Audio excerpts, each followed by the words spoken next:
This is the Four-Man Rush.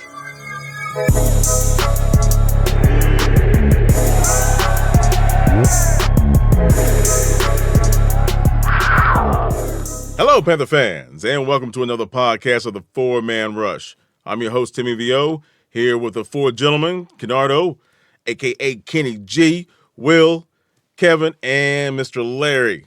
And we're going to talk about that, the unfortunateness that happened in Louisiana.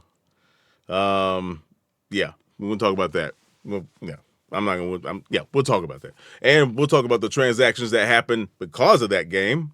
And, disciplinary and injury related, of course. And we'll talk about the good old Deadskins matchup that's coming to OB of A. I hope you guys are going to make it down there during the holiday week. Bring your friends, bring your family. But most of all, bring that heat. Get loud, folks. We need a W. 3 in a row was not cool. Damn it. Anyway, so thanks for joining us today.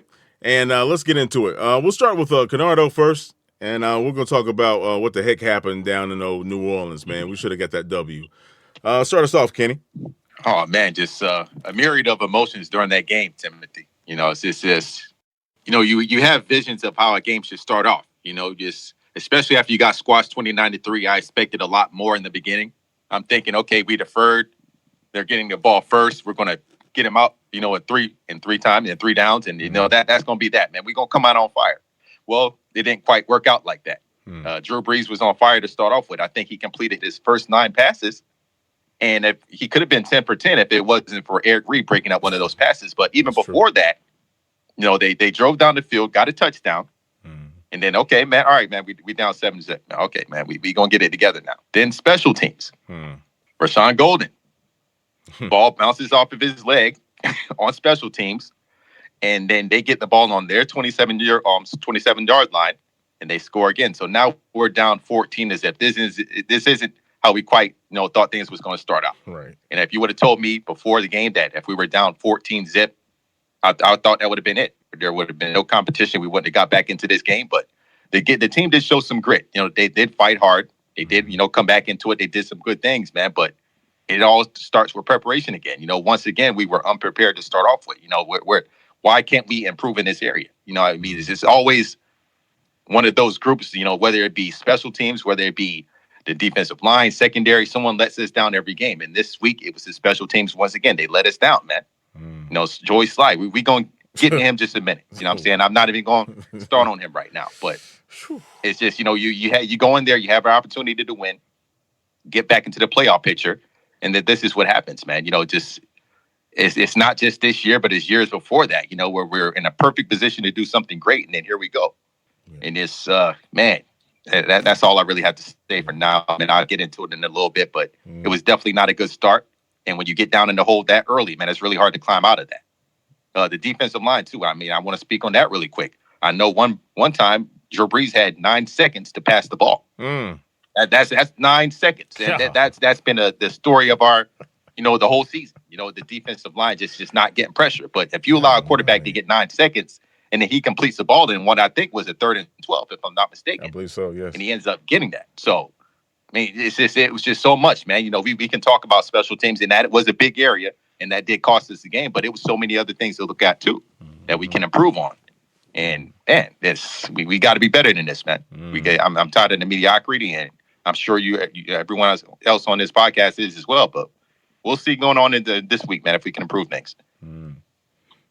Kevin, you want to speak on it? Yeah, definitely. Man, it's y'all know me, fellas. I'm one of the more optimistic, logical guys around. I try to find every silver lining, every reason why when everybody else want to abandon ship to stay on here and paddle a little bit longer to reach our destination. But, I'm just to the point where, like, Kennardo just said, man, the mediocrity and the self-inflicted wounds to ourselves is growing old. I mean, outside of San Francisco and Atlanta, we really had the opportunity to pretty much win every single game had we not gotten our own way. And it's just to the point that for me, I'm a trench guy. It's me and Larry are like the trench guys here. For us, it always begins and starts in the trenches for us. I mean, let's look at the offensive line. Like Cal Allen was sacked 4 times, lost about 26 yards on 4 sacks. That's not going to get it, man. It's really not. And leading into the game, he had been sacked 25 times in the last 5 games. So, starting along the offensive line, and I won't steal all the thunder from Larry because I know he's going to go into it probably in greater detail. But I mean, it's just like no one is being really consistent on the offensive line. You'll have 2 or 3 guys doing their job, and then the other 2 just messing it up. And it's just to the point that when you realize you have one of the best offensive line coaches in the industry, and you're seeing what's trotted out down the field, you're just wondering, is his message getting lost, or are these players just not, able to do what he's trying to say? I mean, I don't know. I know Larry had mentioned that, us getting players with lower leg injuries have really came back to haunt us, going back to, Matt Khalil, Darrell Williams, and Matt Paradis. And we're seeing similar results, man, which is substandard play. Flashes every once in a while here and there, but overall just very disappointing, man. And on the opposite side, I've been cheerleading for this guy, so I got to call him out as well. Vernon Butler Jr., my God, man. I mean, as one of your biggest fans, I can truly say I had the biggest hurt and letdown watching him on film. God almighty. It's like seeing you pop up and expose your pads nearly every single play to get driven back into the linebackers or driven 2 holes out of the play, man. It's just very disheartening. And, I'm in here battling with these fellas trying to, fight, keep your name relevant. And you just pretty much just making me look like Boo-Boo the Fool. So, as long as you're on the team, I'm going to support you. But what they decide to do after this year, since you didn't get the 5th year extension wasn't extended, it's all well and good with me. Other guys in the trenches, I mean, we're just lacking the proper bodies to run this hybrid front. We got poor F.A. Obata. God bless his heart. You can tell the man is trying, but he simply is not meant to play defensive tackle, whether it's in a 40 front or a 30 front. It's just not his thing. And I feel bad for the man because him and Butler just take turns getting blown out the hole. And on these big explosive runs, it's usually when those 2 are out there on the field. So for me, man, until the trenches get better, my optimism is just going to remain low. I'm going to keep pounding. I'm going to always, expect to win, but I just don't have that same, I can't think of the word I'm looking for. I just don't have that same confidence in the abilities as I used to have. So one game at a time, see what these last 5 games bring us, and look towards the future for me. Well, Larry? I think 2 things go hand in hand with this football team. Consistency directly correlates with mediocrity. Every week, we can't put a complete performance together. That's something that I've said a couple of weeks ago. I mean, I just noticed that not just this season, even last, we have trouble putting together complete football games. Every week there's an issue. Costly errors from Golden and also from your kicker, who pretty much left 5 points on the board. And, I watched the trenches. I rewatched the game. Am I surprised with what happened? No. It's just another example of a good football team illuminating our issues. When Kev brought up the lower body elements for linemen, when these guys are carrying 300-plus pounds, it's way harder for them to recover from a leg injury or a foot injury than it is for like a running back or a receiver or something like that. Yep. So you see the troubles with Trey Turner. It's not his ability. He was having a Pro Bowl year, Arizona and before. But high ankle was probably the most difficult injury for a lineman to recover from. Paradis, we signed him, gave him a lot of money in the offseason. He's coming off a broken leg. And I've been told that, he hasn't been able to lift weights. He wasn't able to do his strength and conditioning. I want to know from Hurney, if you knew that, why'd you sign the guy? We're in the win now mode. Exactly. We can't afford to have what we have. We have the worst center in football right now. Yep. And Daryl's just been Daryl. Daryl's been Daryl's the most consistent player on the offensive line. He is. Consistently trash. Every week you get the same Straight thing up, from man. Daryl. So a lot of people will argue that Van Roten was our most consistent lineman, but I think it's Daryl Williams. We get the same Daryl every week. Every single week, the same Daryl. So obviously we gotta make a move and try to get rid of him. I'm glad he's only on a 1-year deal. And then with Vern, a lot of people saw the impact plays he was making. And I wasn't going to jump on that bandwagon because when I studied the guy, he made the same impact plays in college. He's an exceptional athlete for his size, very mobile, can be extremely explosive when he wants to be, but he's not technically sound. And when he's not technically sound, a lot of those problems just get exposed. Like he's getting knocked over 2 and 3 gaps, very high pad level, so he's getting blown off the ball. He doesn't tend to make a counter move until he's already blown off the ball 3-4 yards down the field, and that's just allowing explosive plays. So I've been saying the same thing. This was just a painful loss because we were in it. It was a game that we should have won. And it's also painful that you never know what team is going to come out on Sunday. Just goes back to consistency and mediocrity. A lot of people want to blame that on the head coach, and I get it because at this point we have no other answers. We need a scapegoat. But I just look at the landscape. Ron is still one of the best coaches in football. I don't know what's going on, if it's a locker room issue, but I wouldn't be so fast to just jump off the Ron wagon, fire him if I'm not sure who the upgrade is going to be. Fair enough. So, I'm very disappointed with the way the team played. I had to take a break from football since that day. I didn't talk no football Monday, Tuesday, or most of today. So, I don't know. I'm just in limbo. I'm tired of mediocrity, and I'm tired of seeing an inconsistent football team every week. Amen. Will, please enlighten us. I mean, it's at the end of the day, the NFL is a competitive league. The Saints are a good football team. It's going to come down to winning close games, and in order to do that, you have to do the small things. And I just look at a team that fought hard, was a back-and-forth good football game, but we left 6 points on the board against probably the second best team in the NFC. I mean, you miss an extra point, that's 1. Now we got to go for 2 because of that missed extra point. So we miss another one there. We miss a third extra point that's, 3 points. And then we miss a field goal at the end, a 28-yard chip shot with a 93% probability of hitting it. So you basically left a touchdown on the field in a competitive game against a division rival that's probably going to be contending for the Super Bowl this year. So you just got to do the small things right in games like this.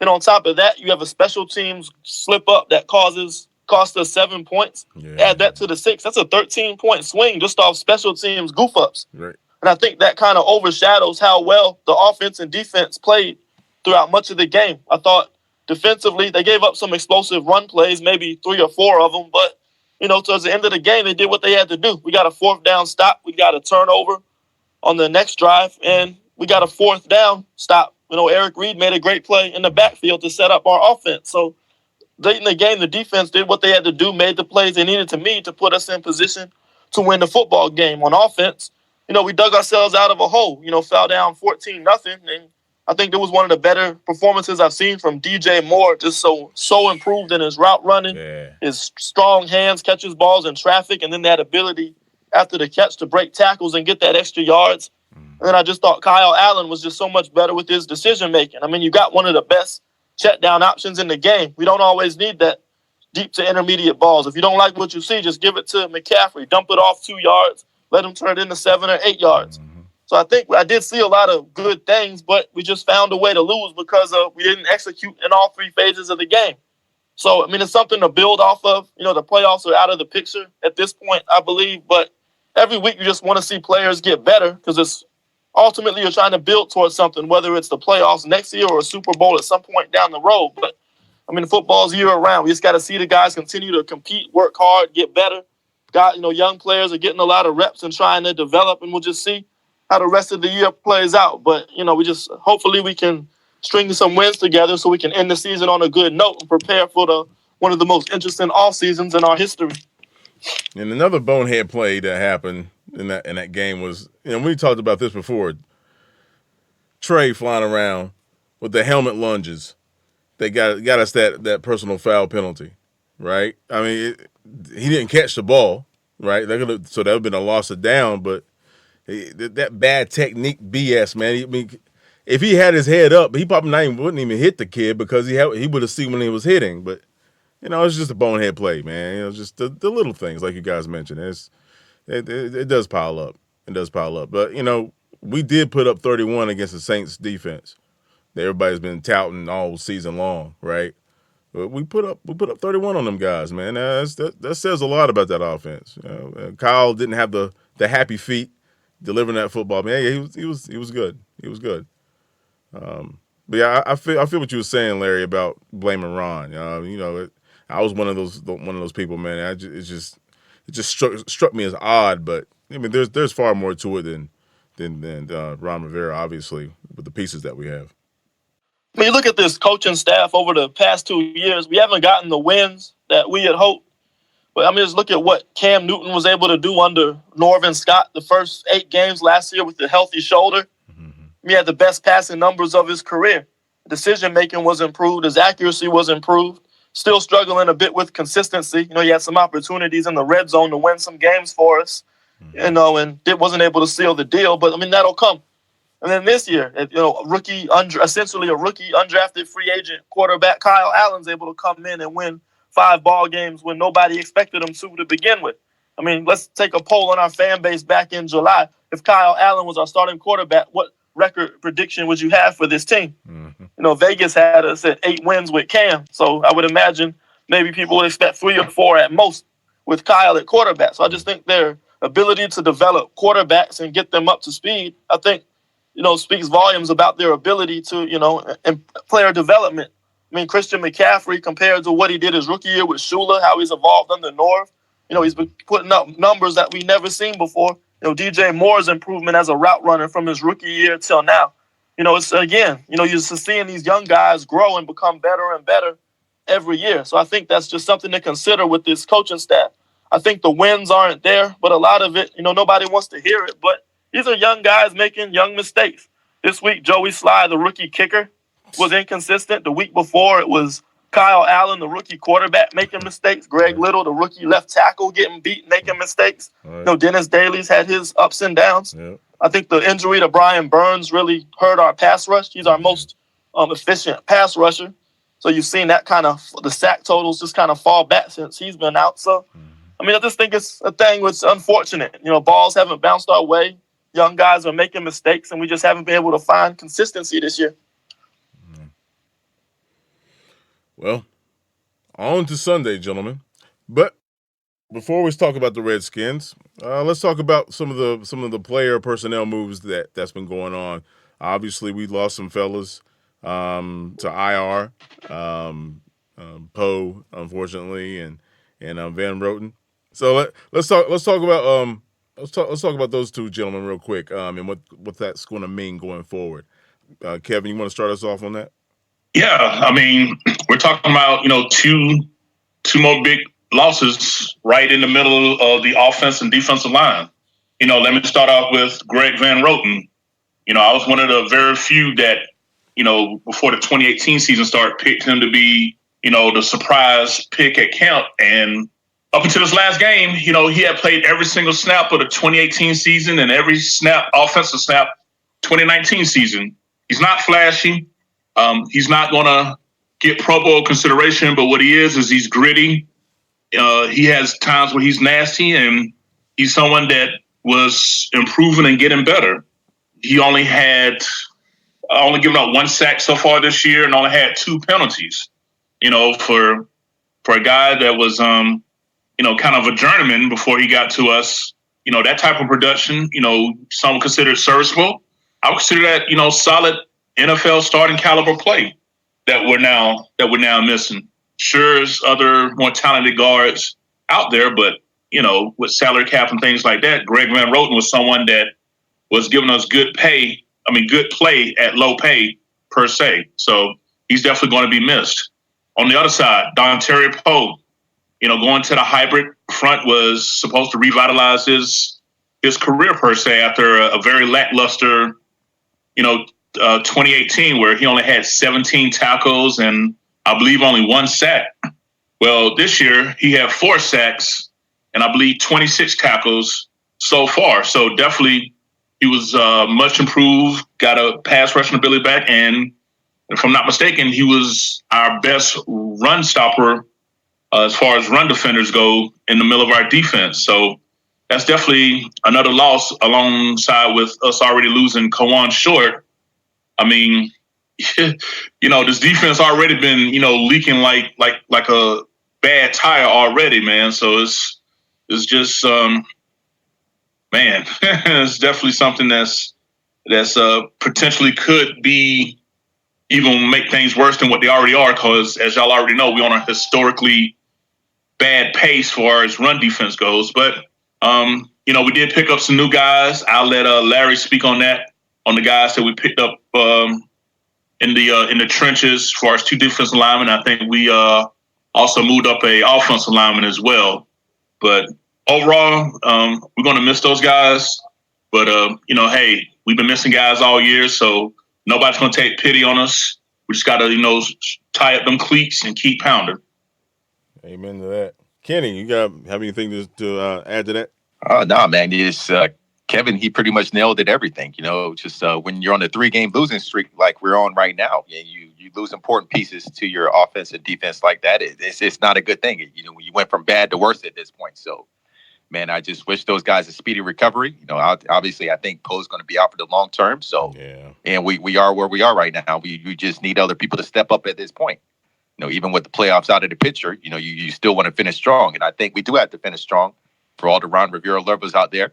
I think he does have to have a strong finish. And if that doesn't happen, hey, hey, he could possibly be out of here, man. That's just my point. That's real. Hey, Larry, who do we bring in? I know it's a gentleman that you were speaking highly of, I believe, in camp. Yeah, if anybody watched the preseason games, number 78, Woodrow Hamilton, he didn't get to play against any starters at all, but he was definitely someone that flashed on film early and often to the point where I thought he was going to make the 53-man roster. Versatile player. He has the ability to rush the passer. He's explosive off the ball, so he was, kind of stout in the run game. He doesn't give up much ground, so maybe that'll be an improvement from what we've seen from the other guys that have been getting the reps. Usually, when you stay grounded, I know he didn't make the roster, but he probably stayed busy. He was definitely somebody that was on our radar for us to pick him back up. I just hope he, gets some reps and you get to see the best of him. But I'm pretty optimistic about that addition. It's not like it's a no-name off the street we know nothing about. We got to see plenty of tape on the guy if you just go back to the 4 games we had in the preseason. And this guy McGee that we picked up, don't know much about him. I know he's a 6th-round pick from a few years back. I know Kevin mentioned that he had a couple of productive seasons. Hopefully he can be better than what we've had. I mean, a GM's job is to always make the roster better. So even if you lose a guy, you want to try to upgrade if it's possible. I'm not saying that these 2 guys will be upgrades, but hopefully they'll be formidable enough to where we can maintain pace and hopefully be better than what we've been. The run game has been abysmal, man. There was a time where it was like a shocker if we gave up a run of 20 or more yards for a touchdown. Now it's kind of like their routine. Mm-hmm. So I don't know what it's going to take. Whoever the guys out there are going to be, but we got to do something, man. This is getting hard to watch. Quickly. Absolutely. Will, you would like to touch on this subject, please? Yeah, I mean, football's a rough game. And unfortunately, one man's, misery is another man's fortune. So I just see a bunch of young guys that's going to come up and have a lot of opportunities to get reps these last 5 games of the season and show what they're able to do. Basically, training camp starts now. Now's your time to show this staff what you can do and try to earn starting roles. So I'm just looking forward to seeing these guys go out, compete, and try to finish strong and help, win the rest of these games so we can have something to fall back on and look forward to heading into next year. Yeah. There's a lot of what ifs in this situation, man. And of course, this does touch on the fact that, we can't establish some type of continuity on offense, right? Because of the youth and now the injuries and, not being able to rely on somebody on this roster that's taking up a spot for no damn reason. That Daryl gets on my damn nerves. But anyway, gosh, yeah. All we can do is go forward from here, man. And like you said, Will, this might be an opportunity for somebody to really step in and shock the world. Hopefully that's the case. And they'll have a chance when we go up against these Redskins on Sunday. So who wants to start off on this matchup and what we need to do to get it done? Because I like Will said, man, I'd be damned we lose to these Deadskins, bro. It's gonna be a bad day, Jack. Lord of mercy. Larry, you want to start off on this one? You expect us to come out and dominate, but again, the Carolina football team like that in a couple seasons. So I'm just going to figure it's going to be a tough game. Their offense is pretty much stagnant. They don't get a lot of first downs. I think they have 153 on the year, but their opponents have like 237. They got a healthy Juice back. So, their run game is something we got to watch out for because everybody's able to run on us. Hopefully, we can come out like we've done in the last couple of weeks and try to do something to shut down the run game. They got a rookie quarterback. We got to get after this quarterback just like how we did Kyler Murray. Send the heat, try to mix up the coverages, confuse them, and go on the ground as much as possible. That's the key to victory right there. That's the key to victory every week. Just get to the quarterback, man. That's how you disrupt an offense. And we have to disrupt their offense. I don't see us having a problem offensively for us, but again, we don't know what team is going to show up. They have some studs on the defensive side of the ball. They are capable of making stops. You got to have your game plan fresh in your head. Got to play fast. And that's going to be the key to beating the Washington Redskins. It's definitely not a game we can sleep on because we're not the type of football team that can sleep with anybody right now. True that. Canardo, you want to touch on the game, man? What we need to do?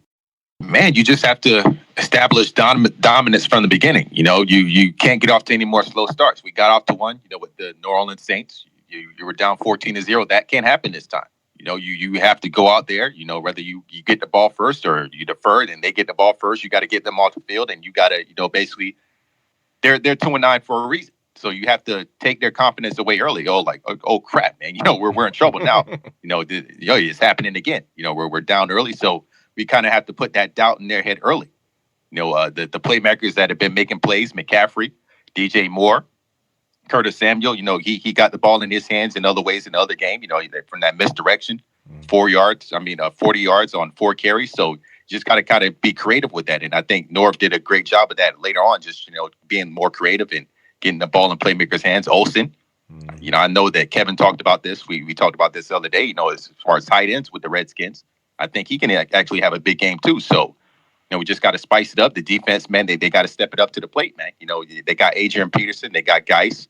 So, that's something to be worried about. But at the same time, I think this is a game that it can't be a close game. I understand where my boy Larry's coming from and the possibility that, it could be a close game. But I think this is the type of game that has to be 38-10. You're on a 3-game losing streak right now. You have an owner that's not happy. Saying no matter, I know he came in the locker room, he's talking to the players and whatnot, and probably telling them, hey, it's all right, you guys fought tough, but no moral victories, man. And a 23-21 game, even if we win that's not going to be good enough. You got to establish dominance, and that's really the only way to go about this. And if not, if you end up losing a game like this, or if it's close, it's going to be some issues in Bank of America Stadium, and I really feel that deep down in my heart, man. I really do. Yeah. And I hate to be pessimistic or whatnot, but hey, you got it. I mean, we haven't had that dominant victory in a long time, man. But I think this is it.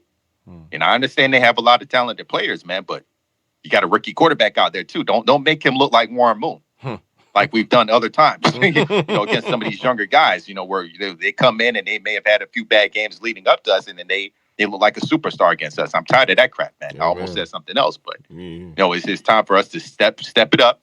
We're not going to the playoffs. Let's just go on to playoffs. Let's get that out of our head right now. This is our playoffs. This is our playoffs right now. And we got to protect our stadium. We have not done that this season.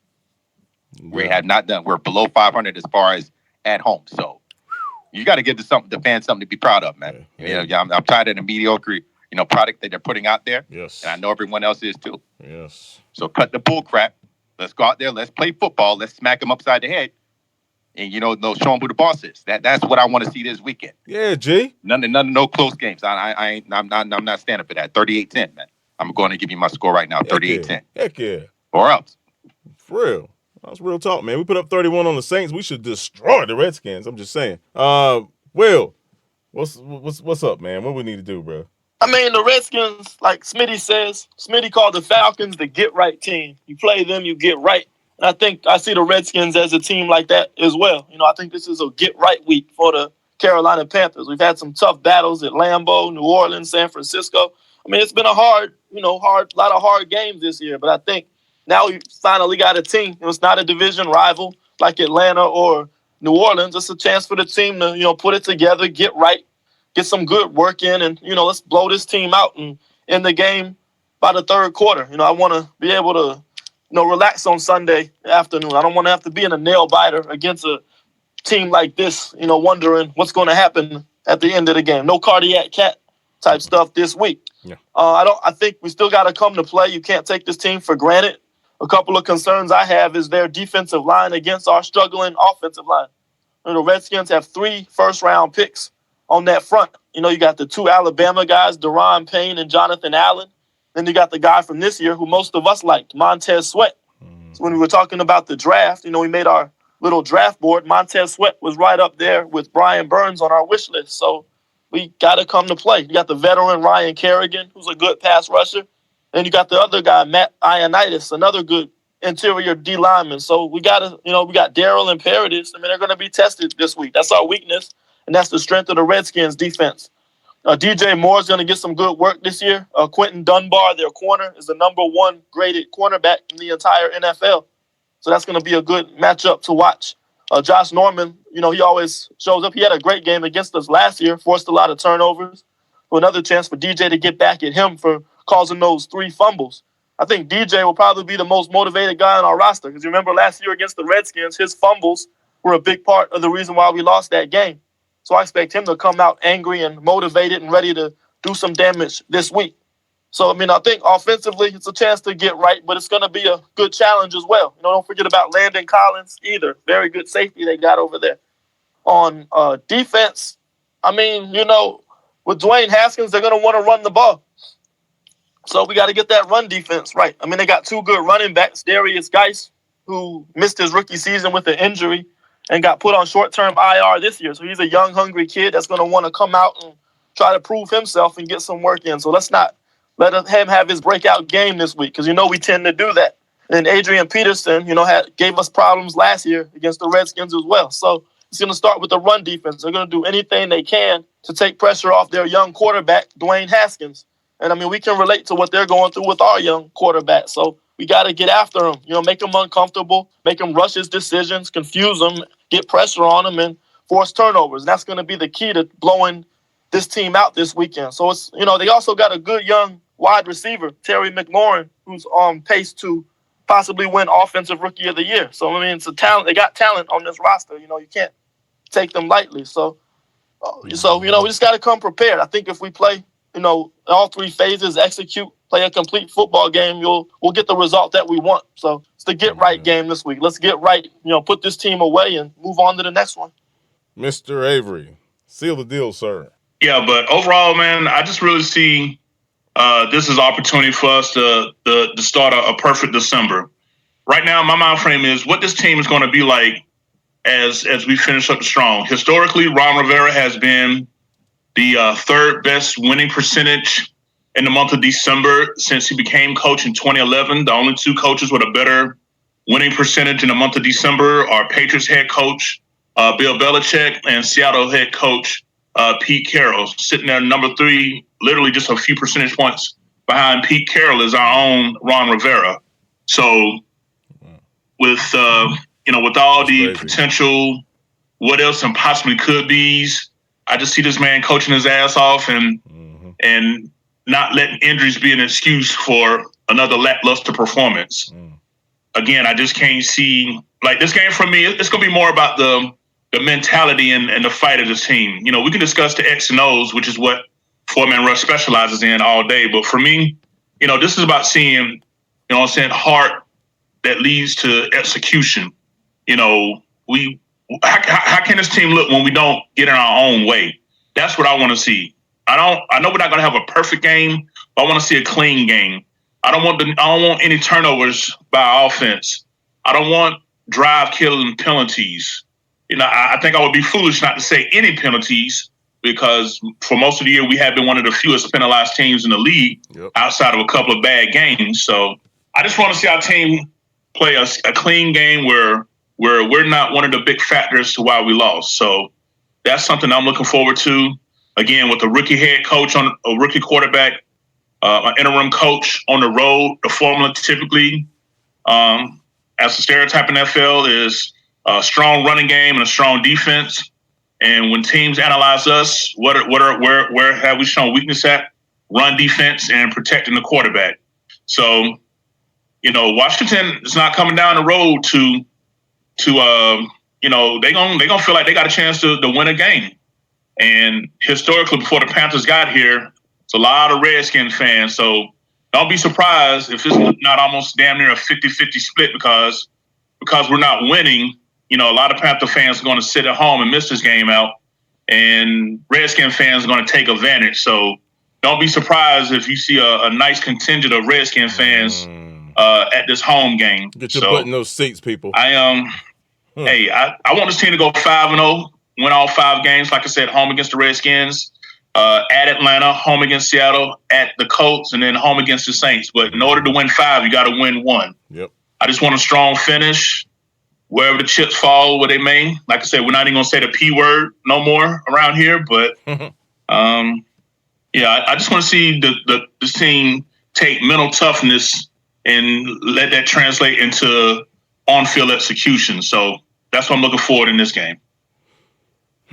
On offense, what formation does it seem like we run more? Is it like a 12? Is it what do we run a lot of that we're getting production? It seems like Norv is kind of trying to tweak things a little bit, especially that Saints game.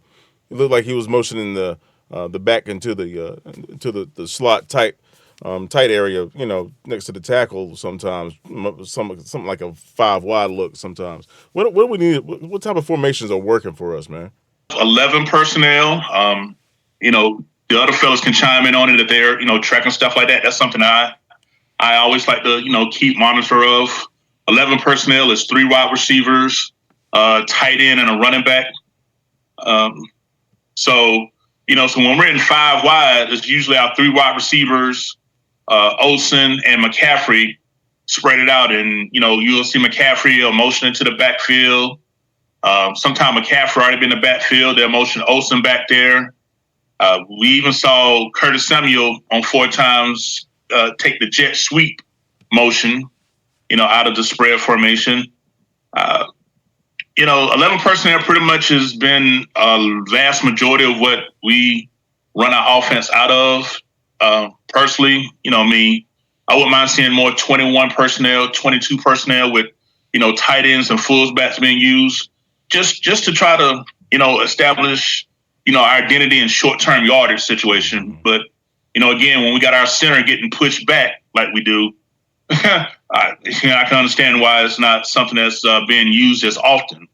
But, but from my vantage point, I just see us using a lot of 11 personnel with 1 running back, 1 tight end, and 3 wide receivers that's put out in spread formations of 4 and 5 wide looks.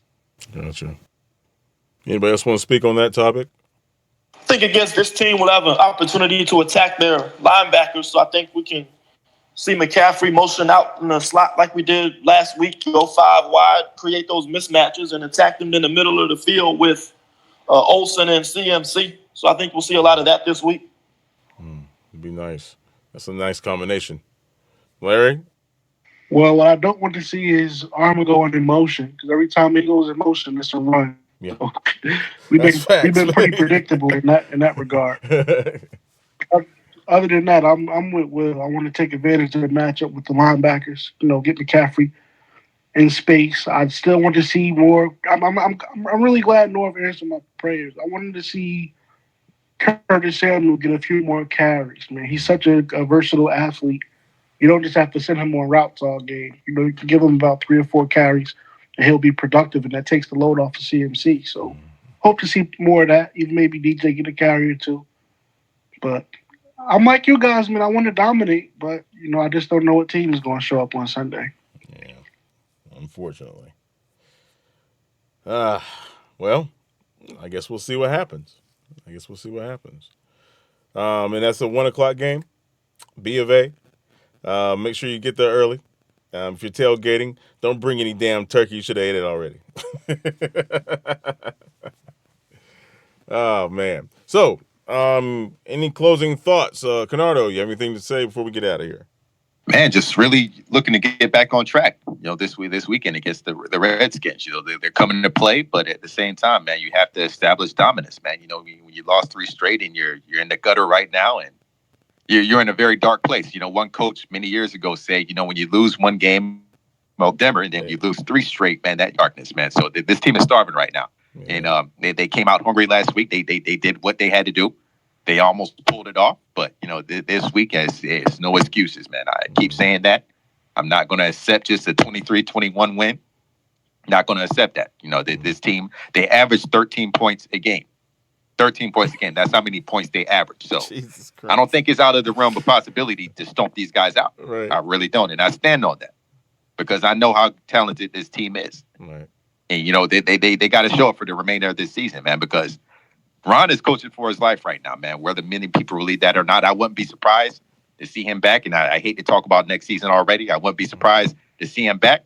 But I do think he has to have a strong showing for the remainder of the season. Mm-hmm. And I'm with Kevin, man. I want to see 5-0. Mm-hmm. But it can't be no less than 4-1. It can't be that. And it better not be the loss this weekend. That better not be the loss. Not against a 2-9 team. There was a time that can't be the loss. There was a time if we when lose, Ron was perfect in December. Like when we got to December, we got excited because we were going to go 4-0. We were about to wrap it up. Yeah, that's true. That's it. Yeah, if you're going to lose to a team, you got to lose to one a little stronger than this, man. Or so I mean, I stand on that 38-10. And, just 167 passing yards per game. That's where they're getting. They're dead last in points per game. Rushing yards, 27th in rushing yards per game with 86 rushing yards. So there are some opportunities there. Make it happen, man. Yeah. Make it happen. No doubt. And just one more thing to add on. I was just scrolling through Twitter as we wrap this up. Will, you may have mentioned this, so forgive me if I'm saying it again, but Quentin Dunbar, the Redskins, is, according to Pro Football Focus, is the number 1 rated cornerback. However, Josh Norman's 106, Fabian Monroe is 111.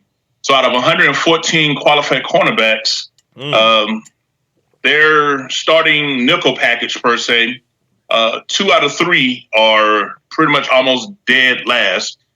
Josh Norman 2 weeks ago was a healthy scratch, and last week he played special teams only. So there could be a chance that Josh Norman may not even come back. May not even be playing this Sunday. I was reading the article from the Redskins' point of view that the coach Bill Callahan said nothing but nice things about Norman. That could be smoke screen. So for some of you that's still on the Josh Norman train, let it go, bro. He's been playing special teams only for the Redskins lately, and he was a healthy scratch 2 weeks ago. So yeah, that's where it stands from that point of view. So I expect Dunbar to probably be matched up with DJ Moore. So again, this could be a game where Curtis Samuel can finally just go off, because if Norman plays, that's got to be the go-to. I ain't saying force it, but definitely give Curtis Samuel more than the 4 targets that he had last week at New Orleans. We only had 1 catch for 9 yards. So this could be a chance where we can really stomp a mud hole and blow them out, especially in the passing game, if we can give Kyle Allen enough time. Larry, do you have any closing remarks? No, I pretty much said it, man. Like you guys want. I want to go 5-0. I want to dominate. Just a little bit resistant because I don't know what kind of team is going to show up. Really, really sick of the mediocre play, and I'm sick of the inconsistency. Feel you. Let's just get to it. I just want to enjoy some football. I just want to see my football team on TV. I just want to enjoy the game. Yeah, man. Will, you have anything to say? Yeah, man, let's just do it. I mean, playoffs are out of the picture at this point, but we can still build towards something, establish a winning culture. Guys playing for jobs. So let's just get to it. Let's try to get a W this week and move on to the next one. Yeah, man. Stay tuned, folks. Stay tuned. Who knows? We could rip off 5 straight. This will definitely be our weakest opponent going forward. Still got the Falcons, the Colts, the Saints. It's going to be interesting. Happy Thanksgiving, by the way. I hope you guys are enjoying time with your family and friends. If you listen to this podcast while you're at the dinner table, shame on you. Shame on you. Turn the damn thing off. Listen to it when you're done. Spend time with your family. It's Thanksgiving. Enjoy the hopefully the potential Cowboys loss, because that franchise is going to go into a spiral downhill if they lose this game. I'll tell you that, it's going to be funny. But yeah, Buffalo Cowboys, enjoy that. But of course, Sunday, folks, please try to show up. The tickets ain't that bad. Try to show up if you can. Let's hopefully we'll pull this out. Once again, thank you for checking out the 4-Man Rush podcast. On behalf of myself, Kevin, Will, Canardo, and Larry, thank you. We really hope you enjoy this. And check out our website at the www.the4manrush.com. All our social media platforms, of course. And make sure you tell your friends about the podcast that you can hear on Podbean, iTunes, Spotify, YouTube, of course. And spread the word. This is the best podcast for Carolina Panther football news and information out there, period. So, thank you. And as always, keep pounding. Yay, you recorded. Yay. Good.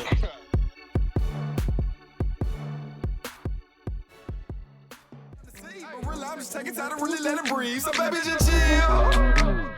She love it. We out in public and we can just chill with my partners, and we can go back to my crib and just chill under covers and do we call me and you love us. The 4-Man Rush is brought to you by the love and respect of and for the Carolina Panthers and Carolina Panther fans everywhere. Keep pounding. The 4-Man Rush is a non-affiliate of the Carolina Panther organization. All thoughts, assessments, and content of this podcast is directly related to the 4-Man Rush exclusively. Thank you.